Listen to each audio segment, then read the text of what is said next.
أعوذ بالله من الشيطان الرجيم. يا الله اجلس يا أيها العاشق اجلس جلسة تامة إن شاء الله. أعوذ بالله من الشيطان الرجيم. بسم الله الرحمن الرحيم. إنما المؤمنون إخوة فأصلحوا بين أخويكم واتقوا الله لعلكم ترحمون. وأيضا قال الله تعالى في مكان آخر: منها خلقناكم وفيها نعيدكم ومنها نخرجكم تارة أخرى. وقال النبي صلى الله عليه وسلم: من حسن إسلام المرء تركه ما لا يعنيه.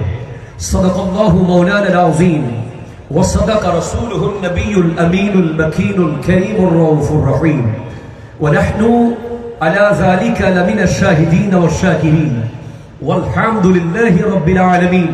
ربي صلي وسلم وبارك عليه يا عربي يا قرشي يا هاشمي يا لكبي يا مكي يا مدني يا মুত্তালাবি।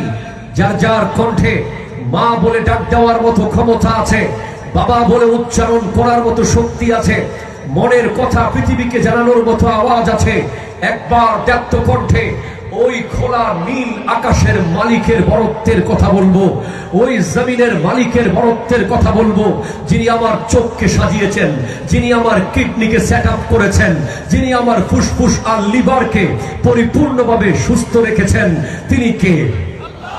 আরো জমে বলেন কে? সবাই চিৎকার দিয়ে বলুন আল্লাহু আকবার। এই আওয়াজে হবে না মুহাব্বত, বলুন আল্লাহু আকবার। আরে মুসলমান, আল্লাহু আকবারের আওয়াজ বড় করতে হবে। এবার বলেন ইয়া রাসূলুল্লাহ। মনে রাখবেন, আমাদের অস্ত্র কোনো পারমাণবিক অস্ত্র নয়, আমাদের অস্ত্র কোনো ক্ষেপণাস্ত্র নয়, আমাদের অস্ত্র কোনো মিসাইল নয়, আমাদের অস্ত্র কোনো গ্রেনেড নয়। মুসলমান কোনো মিসাইলকে, কোনো গ্রেনেডকে, কোনো পারমাণুকে, কোনো MK-16 কে, কোনো AK-47 কে ভয় পায় না। ঠিক কিনা? মুসলমানের কাছে আছে নারায়ে তাকবীরের স্লোগান, আছে নারায়ে রিসালাতের স্লোগান। আবার সেই আওয়াজ দিয়ে আমরা বলতে চাই, এই দেশে যদি কেউ গৌরগোবিন্দ হয়ে মাঠে নামে, আমরা আবার শাহজালাল হয়ে মাঠে নামতে প্রস্তুত থাকবো। হাত তুলে বলেন ঠিক কিনা বলে?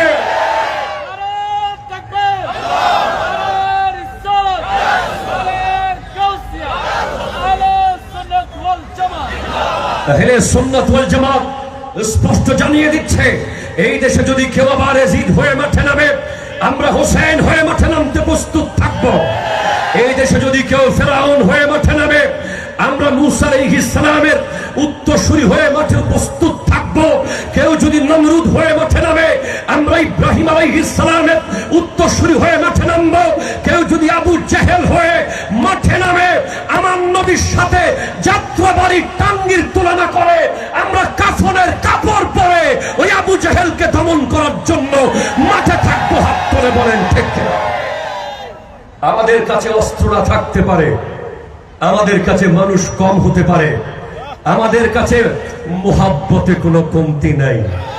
আমরা জন্মের পর থেকে শুনছি কি মুহাম্মদ সে ওফা, তুমে তো হাম তেরে হ্যায়, ये जहां चीज है क्या लौहो कलम तेरे है, सारे लामका से तलब हुई सुए मुंतहा वो चले नबी, कोई हद है उनके उरूज की बलगल उला बि कमाल ही। আমরা শুনতে শুনতে বড় হয়েছি, তুই তসকিন দিল আরামে যা সবরু करारे मन रुखे पुर नूर बिन मा बेकरारम या रसूल अल्लाह या रसूल अल्लाह। শুনতে শুনতে বড় হয়েছি, শুনতে শুনতে বড় হয়েছি ওই মদিনার, ওই নবীজির প্রেমের কথা। সেজন্য এক আসে বলে, আমি যেতে পারি নাই, পাসপোর্ট নাই, যেতে পারি নাই, টিকিট নাই, যেতে পারি নাই, ভিসা নাই। ও পাখি, তুমি তো যেতে পারো, তুমি তো যেতে পারো, তাই তোমাকে চিঠি লিখে দিচ্ছি। আমি লিখব, চিঠি দেব তোমায়, পাখি পৌঁছে দিও রওয়াজায়। কথা বলেন ঠিক কিনা? আল্লাহ বুঝার তৌফিক দান করুক, আমিন জোরে বলে। আজকের এই প্রোগ্রাম সময় অনেক কম, সূর্য আমাকে বারবার বলছে, Zainul Abedin, you have to control yourself. বারবার আমার দিকে তাকিয়ে আছে ওই সূর্য। সে আমাকে বলছে, জয়নুল, তোমার সময় কম। তাই আমি আজকের আয়োজন তাফসির মাহফিল 2025-এ যারা পাক পাঞ্জাতন সুন্নি সংগঠন তাফসিরুল কোরআন মাহফিল বাস্তবায়ন কমিটির এই ব্যবস্থাপনায় আজকের প্রোগ্রামের যিনি প্রধান অতিথি, জামিয়া আহমদিয়া সুন্নিয়া কামিল মাদ্রাসার শেখুল হাদিস, the encyclopedia of hadith, one of the biggest Islamic scholar who has created a large amount of muhaddis and mufti and mufassir and principal, Allama Hafiz Sulaiman Ansari Sahib Qibla Muddazilluhul Ali। আমরা বলি না যে কত বড় আলেম, শুধু এতটুকু বলি, এই উপমহাদেশের 3 জন মুহাদ্দিস যদি লিস্টে রাখেন, একজন আল্লামা আনসারীকে রাখতে হবে। সুবহানাল্লাহ পড়েন, আজকে আসবেন। আরো আছেন আল্লামা আবুল কাসেম নুরি সাহেব কিবলা মুদ্দাজিল্লুহুল আলী, যার কণ্ঠে আমরা আলা হযরতের কালাম শুনতে শুনতে বড় হয়েছি। হৃদয় নবী প্রেমে আমরা আজ ইশকে রাসূলের বাগান বানিয়েছি হৃদয়কে। আল্লামা নুরি সাহেব হুজুর আসবেন। আছেন আমার প্রাণপ্রিয় ভাই আল্লামা হাসান রেজা আল কাদরি, আজকে সভাপতি আল্লামা সৈয়দ মুসলিহুদ্দৌলা সাহেব, সৈয়দ শামসুদ্দোহা বারি সাহেব কিবলা মুদ্দাজিল্লুহুল আলী। থাকবেন আল্লামা ইসমাইল নোমানি সাহেব কিবলা। আছেন আমার নানাজান আল্লামা সৈয়দ ওসিউর রহমান সাহেব কিবলা মুদ্দাজিল্লুহুল আলী। আজকের প্রধান মুফাসসির, one of the biggest talented scholar, one of the marvelous and gorgeous outstanding speaker, honorable vice principal Qadriya Tayyibiyya Aliyya Kamil Madrasa Mohammadpur, who has visited for spreading Islamic culture many countries of the world, Allama Abul Kashem Mohammad Fazlul হক আজকের প্রধান মুফাসসির, মারহাবা জোরে বলেন। এবং আমার ভাইয়েরা, ভাই আমার সৈয়দ হাসান আল আজহারি, যার অক্লান্ত পরিশ্রম, we have to show supreme gratefulness, যিনি দিনরাত পরিশ্রম করেছেন এই মাহফিল সাজানোর জন্য। আল্লাহ তার জাযা দান করুক। থাকবেন আমার প্রাণপ্রিয় ভাই মাওলানা গোলাম রব্বানী কাসেমি, এর আগে কথা বলেছেন মুহাদ্দিস আল্লামা ফখরুদ্দিন আল কাদরি সাহেব কিবলা, আমার প্রাণপ্রিয় ভাই আল্লামা সুলাইমান আলী রেজভী সাহেব, মাওলানা সৈয়দ হাসান আহমদ রেজা আল কাদরি, এবং আরো অসংখ্য অতিথিবৃন্দ যারা সামনে বসা তরুণ যুবক ভাইয়েরা, মিডিয়ার মাধ্যমে সারা বিশ্ব থেকে যারা দেখছেন, আসসালামু আলাইকুম ওয়া রাহমাতুল্লাহ। জোরে বলেন না ভাই। আরে ভাইরে, যে কথা এতক্ষণে বলছি 3 ঘন্টা লাগতো এই কথা বলতে, শুধু আপনাদের মহব্বতে 10 মিনিটে 3 ঘন্টার কথা বলে দিচ্ছি। একটু জোরে মারহাবা তো কইবেন। কি তো হয়েছে আপনি একটু মারহাবা জোরে কর। আমার বিষয় হলো রহমত অ্যাকর্ডিং টু সায়েন্স, বিজ্ঞানের দৃষ্টিতে আল্লাহর রহমত। বিজ্ঞানের দৃষ্টিতে আল্লাহর রহমত রব্বুল আলামিন ইরশাদ করছেন। আমি আমার প্রাণপ্রিয় রাহবার আল্লামা সৈয়দ মোহাম্মদ তাহের শাহ সাহেব কিবলা মুদ্দাজিল্লুহুল আলী দোয়ার নজর কামনা করছি, এবং এই বিশ্বের সকল হক্কানি ওলি আল্লাহদের দোয়া চাই যেন আমি বলতে পারি সত্য কথা শুদ্ধভাবে। রব্বুল আলামিন ইরশাদ করতে লাগলেন, ইন্নামাল মুমিনুনা ইখওয়াতুন, সমস্ত মুমিনরা হলো ভাই ভাই। আপনার সুবহানাল্লাহর আওয়াজ যত বাড়াবেন, আমাদের ভিতর থেকে জজবা তত বাড়বে। একদিন কষ্ট দিচ্ছে, সমস্ত মুমিনরা ভাই ভাই। ফাসলিহু, মিলে যাও, সম্পর্ক ঠিক করে নাও, যত ঝামেলা আছে সমাধান করে নাও। দুনিয়াবি স্বার্থে, ক্ষমতার জন্য, জায়গার জন্য, জমির জন্য, ব্যবসার জন্য, অফিসিয়াল কারণে, বেগুন ক্ষেতের জন্য, আলু ক্ষেতের জন্য, এলাকার গলির জন্য, রোডের জায়গার জন্য যারা সম্পর্ককে ছেদ করে রেখেছ, মিলে যাও। কি করো? মিলে যাও, ইসলাহ করো, সমাধান করো। ফাসলিহু, আমর, মিলে যাও। বাইনা আখওয়াইকুম, ভাই ভাই। র্যাপিড অ্যাকশন ব্যাটালিয়নের ভয়ে না, অপারেশন ডেভিল হান্টের ভয়ে না, অপারেশন ক্লিন হার্টের ভয়ে না। মিলে যাও, ওয়াত্তাকুল্লাহ, আল্লাহর ভয়। হুজুর মিলে যাব তো পাবো কি? মিলে তো যাব, বিনিময় দিবেন কি হুজুর? আমার ভাইয়ের সাথে মিলতে হলে তো অনেকে ভাইকে মজ্জারটাকে দোকান ছেড়ে দিতে হবে, ঠিক কিনা? অনেককে এলাকার জমি ছেড়ে দিতে হবে, অনেককে ঘরের বেডরুম ছেড়ে দিতে হবে, অনেককে ক্ষমতার নেতা ছেড়ে দিতে হবে। তো এই স্যাক্রিফাইসের বিনিময়ে পাবো কি? কোরআন বলছে লাআল্লাকুম তুরহামুন, যদি তুমি আল্লাহর রহমত পেতে চাও। আরো জোরে বলেন না।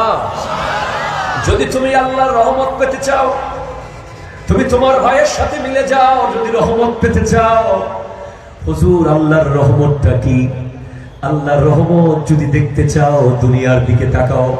তোমার মাথার উপরে বিশাল আসমান হলো আল্লাহর রহমত। তুমি যেই জমিনের মধ্যে বসে আছো, এটা আল্লাহর রহমত। যেই দু চোখ তোমার যে দুটা চোখ আল্লাহ বানিয়ে দিয়েছেন, এখানে হাজার ক্যামেরা আছে। এই ক্যামেরাগুলোর প্রথমে ব্যাগ থেকে বের করতে হয়, এরপরে লেন্স লাগাতে হয়, এরপরে ব্যাটারি দিতে হয়, এরপরে সুইচ চাপ দিলে ক্যামেরা ছবি তুলতে পারে। কিন্তু আল্লাহর দেওয়া দুটা চোখ যে কোনো মুহূর্তে খুললেই তুমি পৃথিবীর এই প্রান্ত থেকে ওই প্রান্ত দেখার ব্যবস্থা করে দিয়েছেন কে? আরো জোরে বলো কে? আল্লাহর রহমত। চোখ হলো আল্লাহর রহমত, মুখ হলো আল্লাহর রহমত, নাক হলো আল্লাহর রহমত, দুটা হাত আল্লাহর রহমত, দুইটা পা আল্লাহর রহমত। রহমত কি জিনিস দেখতে হলে চট্টগ্রাম মেডিকেলের কিডনি ডিপার্টমেন্টে আপনাকে যেতে হবে। সেখানে যখন দেখবেন একজন মানুষের দুইটা কিডনি নষ্ট হয়ে গেছে, তাকে প্রতি সপ্তাহে দুবার করে সমস্ত ব্লাড বের করে ডায়ালাইসিস করাতে হয়, আর আপনার কিডনি এখনো সুস্থ, আপনি বুঝে যাবেন রহমত কি। ঠিক কিনা কথা বলেন? আপনি রহমত বুঝে যাবেন যখন চট্টগ্রাম মেডিকেলের 12 নম্বর ওয়ার্ডে হার্ট ডিপার্টমেন্টে একজন শক্তিশালী যুবক হার্ট অ্যাটাক করে পড়ে আছে। ডক্টর বলছে হি ইজ অ্যারেস্টেড, তার হার্ট অ্যারেস্ট হয়ে গেছে, তাকে 20,000 টাকা দামের ইনজেকশন দাও, যদি না হয় 60,000 টাকা দামের ইনজেকশন পুশ করতে হবে। আর আপনার হার্ট আজকে 60 বছর ধরে continue tick tick tick tick tick tick করে চলছে। এটাই হলো আল্লাহর রহমত। শেখেরা কথা বলে, বিজ্ঞানীরা অবাক হয়ে যাচ্ছে। আপনি আশ্চর্য হবেন, পৃথিবীর প্রতিটা গ্রহ সৌরজগতে আপন আপন রোডে চলছে। মঙ্গল তার রোড আলাদা, বুধ তার রোড আলাদা, বৃহস্পতি তার রোড আলাদা, চাঁদ তার রোড আলাদা, সূর্য আলাদা, পৃথিবী আলাদা। কিন্তু এখানে আলবার্ট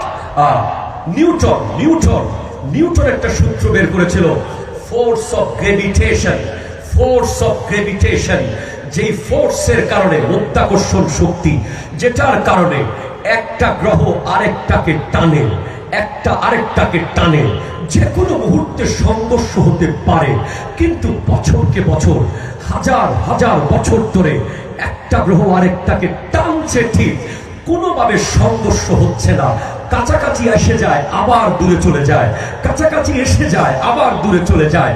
বিজ্ঞানীরা গবেষণা করছে ওই গ্রেভিটেশনাল ফোর্স অফ গ্রেভিটেশন তো কাছে টানে, কিন্তু মাঝখানে সংঘর্ষ হতে দেয় না কে?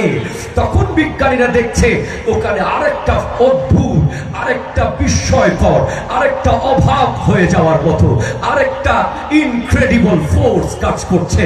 যেই ফোর্সের নাম হলো force of expansion. Force of gravitation এর কাজ হলো কাছে নিয়ে আসা, আর ফোর্স অফ এক্সপেনশনের কাজ হলো দূরে ঠেলে দেওয়া। বিজ্ঞানীরা বলছে এই ফোর্স অফ এক্সপেনশন হলো আল্লাহর রহমত। আরো জোরে বলেন, আরো জোরে বলে। ভাই আমরাও বিজ্ঞান জানি, ভাই আমরাও বিজ্ঞান জানি, ভাই মানুষ একটু কম আর কি, কথা হয় না। আমরাও বিজ্ঞান পড়েছি। কোরআনের প্রতিটি আয়াতের সাথে বিজ্ঞানের কি সম্পর্ক ইনশাআল্লাহ আপনাকে বলে দিতে পারবো ইনশাআল্লাহ। অতটুকু তৌফিক আল্লাহ আপনাদের দোয়ায় দান করেছেন।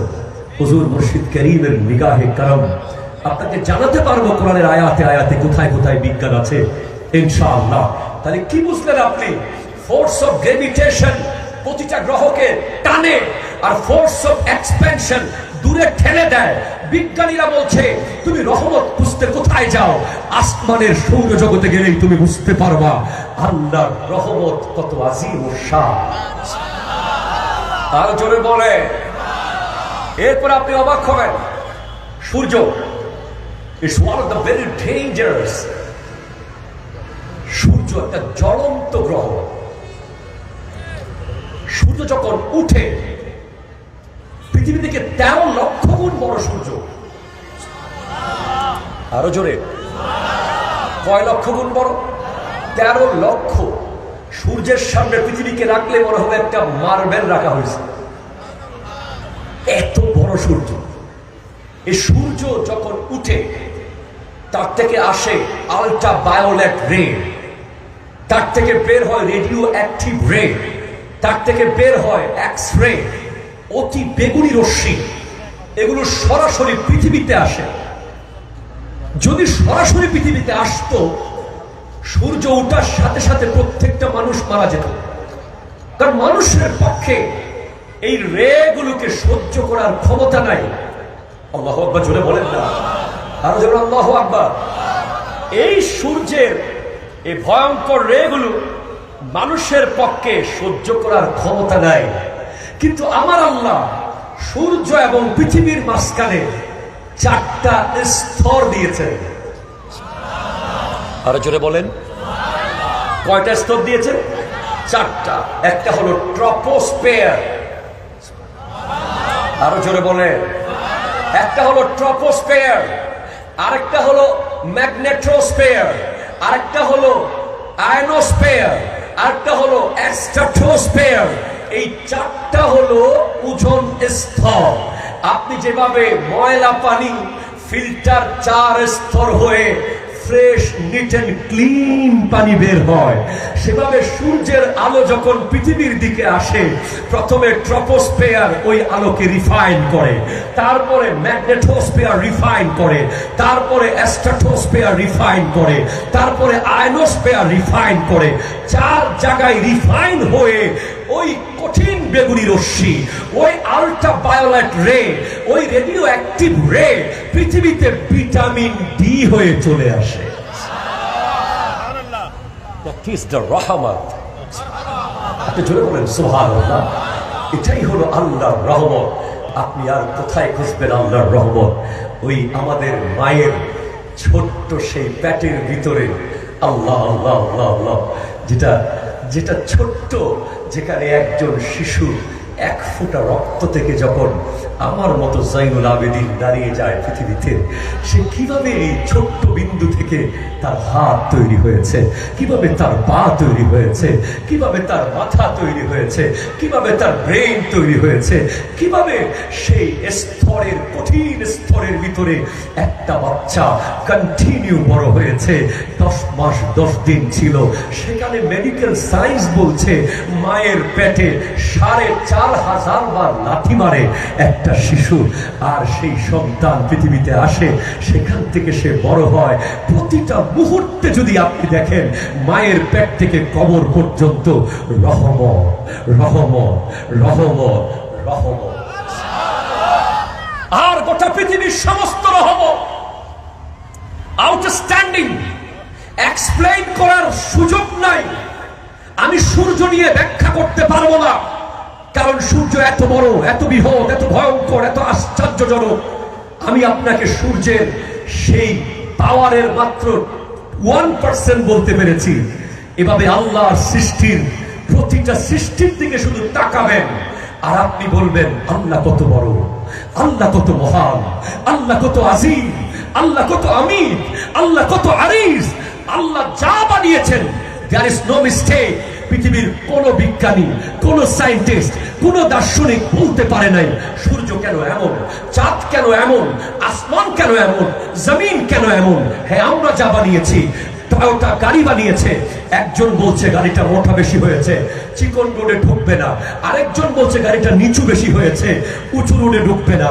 ক্যামেরা বানিয়েছে ক্যানন, একজন বলছে ওজন বেশি, হালকা হলে ভালো হতো। মাইক বানিয়েছে কোম্পানি শিওর, বলছে মাইক্রোফোন আর একটু চিকন হলে ভালো হতো।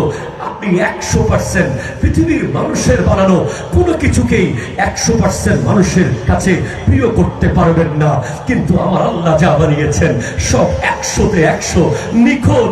আর আল্লাহর গোটা সৃষ্টির ভিতরে সবচেয়ে নিখুঁত, সবচেয়ে outstanding, as a father, as a son, as a prophet, as a social reformer, as a political reformer, as a economical reformer, as a kindness, Amar Nabi Muhammad Arabi is the best personality of the world.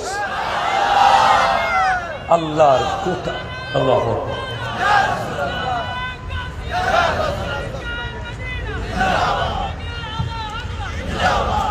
সুবহানাল্লাহ, জোরে বলবেন না?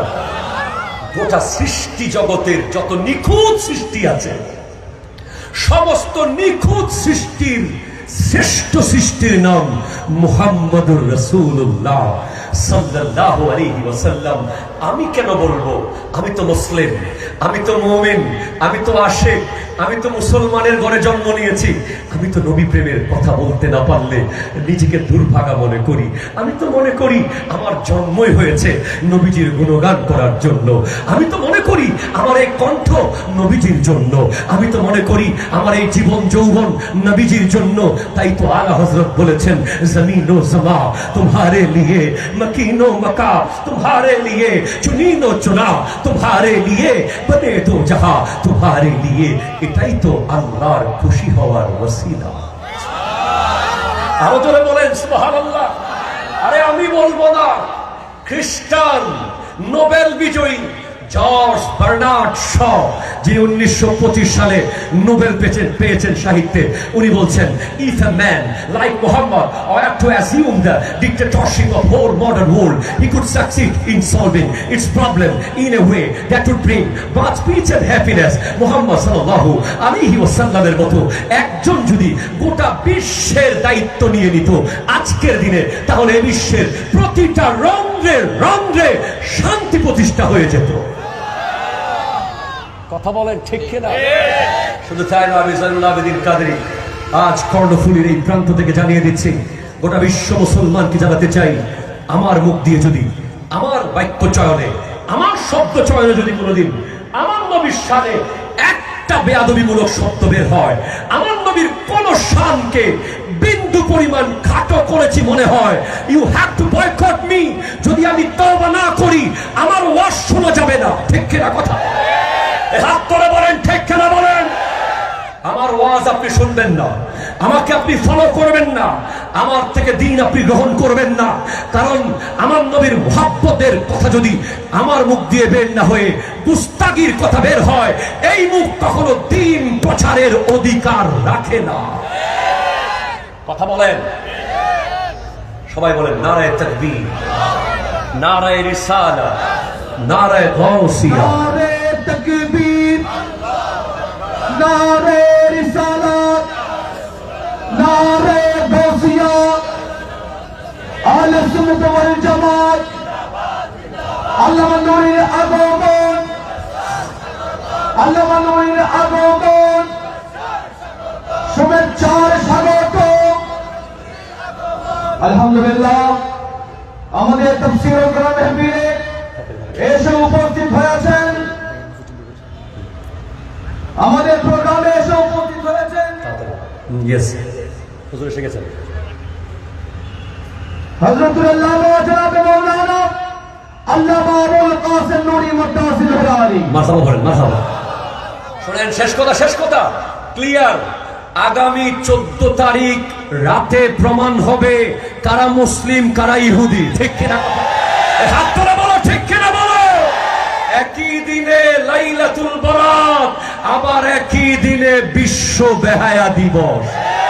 সেজন্য মুসলমানের ছেলে, মনে রেখো, rose day আমাদের না, টেডি ডে আমাদের না, প্রপোজ ডে আমাদের না, চকলেট ডে আমাদের না, ভ্যালেন্টাইন ডে আমাদের না। আমাদের ডে হচ্ছে 12 রবিউল আউয়াল। ঠিক কিনা কথা? আমাদের ডে হচ্ছে 10 মুহররম, আমাদের ডে হচ্ছে পহেলা মুহররম, আমাদের ডে হচ্ছে লাইলাতুল নিসফ মিন শাবান, আমাদের ডে হচ্ছে লাইলাতুল কদর, লাইলাতুল বরাত, লাইলাতুল মেরাজ। আমাদের ডে প্রতিদিন যেদিন আমরা মুস্তাফা জানে রহমত পে লাখো সালাম বলি। আমাদের ডে প্রতিদিন যেদিন আমাদের মুখ দিয়ে বের হয় চমক তুঝসে পাতে हैं सब पाने वाले, मेरा दिल भी चमका दे चमकाने वाले, तू जिंदा है वल्लाह, तू जिंदा है वल्लाह, मेरे चश्मे आलम से चुप जाने वाले। আমাকে অনেকে বলে হুজুর ভালোবাসা দিবস, কালকে একটা পডকাস্টে ছিলাম একটা চ্যানেলে, হচ্ছে ভালোবাসা দিবসে আপনি কি কি করবেন। আমি বললাম আমি তো প্রতিদিন ভালোবাসা দিবস পালন করি। হুজুর কিভাবে করেন? আমি সকালে ঘুম থেকে উঠেই আমার পাশে ঘুমিয়ে থাকা আমার 1 বছরের বাচ্চাটার কপালে একটা চুমু দিই, আমি তাকে ভালোবাসি। আমি কনকনে শীতের মধ্যে উজু করি, আমি আমার আল্লাহকে ভালোবাসি।